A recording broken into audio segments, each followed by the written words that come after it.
Сайн байна уу? За өнөөдрийн хичээлээр хэдүүлээ нэг хэсгийн бодлого бодож үзье. За тэгэхээр дөрвөн найз нийлээд зав худалдаж авчээ гэж. За нэгдүгээр хүн бусдынхаа гаргасан мөнгөний 2-1-тэй тэнцвэр хэмжээний мөнгө гаргасан гэж. За тэгэхээр бид нарт нэг иймэрхүү төрлийн бодлогод ирдэг. За ямар бодлого гэхээр нэг хүн бусад хүмүүсийнхаа гаргасан мөнгөний одоо 2-1-тэй тэнцвэр хэмжээний мөнгө гаргасан гэсэн мэдээлэл байна тийм. За тэгэхээр энэ мэдээллийг хэдүүлээ эхлээд юу ч гэсэн задлаад цаанаа юу болж байгаа юм бэ гэдгийг авч үзье. За тэгэхээр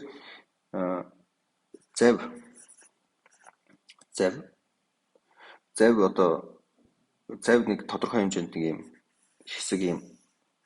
нэг юм хэрчмийн үнэтэй гэж үзье. За ийм одоо төгрөгтэй ийм за улаан хэрчмээс зурчтэй завийн нийт өртгөх нь болохоор ийм төгрөг гэж. За нийт үн нь болохоор ийм төгрөг. За тэгвэл энэ ногооноо тодруулсан те багшийнх ногооноор тодруулсан өгүүлбэрт болохоор нэгдүгээр хүн нь бусдынхаа гаргасан мөнгөний 2-1-тэй тэнцвэр хэмжээний мөнгө төлсөн гэж. За тэгэхээр энэ нийт замны үнийг 2 одоо хэсэг болгож одоо төлсөн гэсэн үг. За тэгэхээр энэ эхэнд байгаа энэ том хэсгийг болохоор одоо бусад хүмүүс нь те бусад найзууд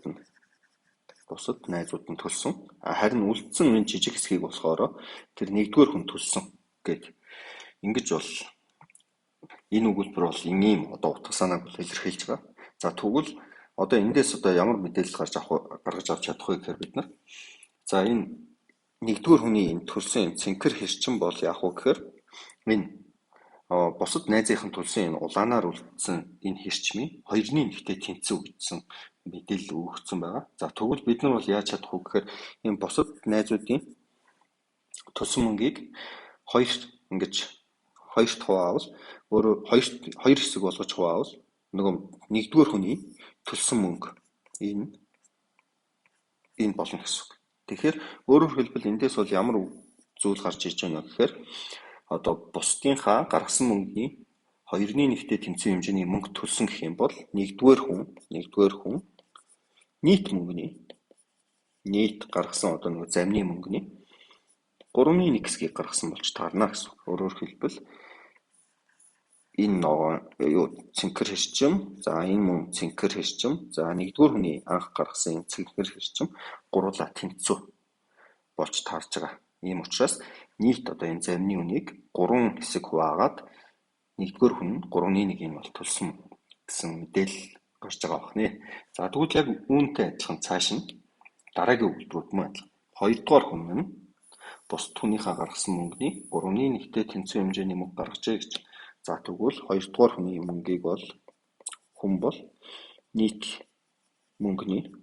нийтийн одоо 4-1 хэсгийг төлсөн гэсэн. За үүнийг болохоор та яг энэ хамгийн ихэндтэй багш нь тодруулч те энэ хэсэг дээр бодож нэгдүгээр хүний нийт одоо үнийн дүнгийн хэдийн хэсгийг төлсөн юм бэ гэдэг яг энэ аргачлалаар одоо бодоод олчиж болно гэсэн. За тэгвэл дараагийн өгүүлбэр байна шүү. За дараагийн өгүүлбэрээс мэдээлэл авъя. За тэгвэл 3 дугаар хүн нь болохоор бусад хүмүүсийн гаргасан мөнгөний 4-1-тэй тэнцвэр хэмжээний мөнгө төлсөн гэж. За тэгвэл 3 дугаар хүн бол нийт мөнгөний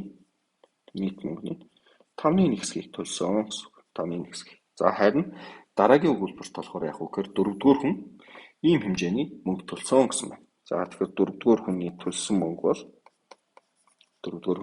мөнгө болохоор шууд 13,000 төгрөг төлсөн гэсэн. За тэгээд өгүүлбэрээ гүйцээгээд уншвал за зав хэдэн төгрөгийн үнэтэй вэ? Хүн тус бүр одоо хэдэн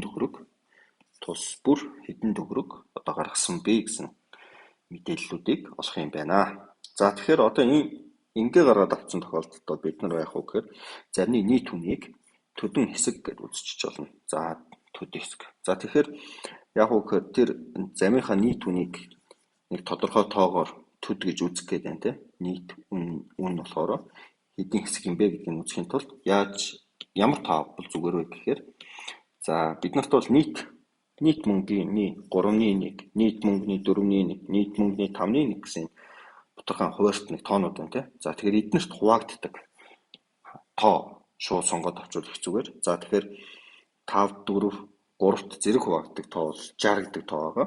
За 60 гэдэг тоо.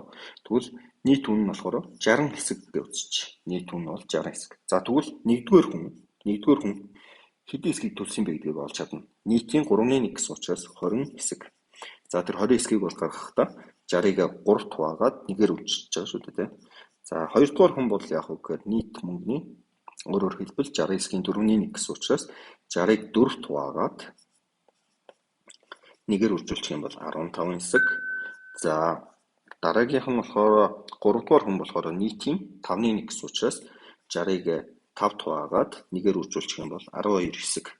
Ингээд за 4-т хүн болохоор харин 13,000 төгрөг төлсөн гэлцсэн. За тэгвэл энэ хэсгээр тооцогдсон. Энэ маань нийтдээ хэдэн хэсэг болсон юм бэ гэдгийг олчихвол нөгөө олоод 60-аас асчих юм бол 4-р хүний төлсөн мөнгө бол хэсгээр илэрхийлэгдэж чинь. За эндээс бол бид нэг хэсэг маань хэдэн төгрөгтэй тэнцүү юм бэ гэдэг мэдээллийг бол олоод авчиж чаднаа.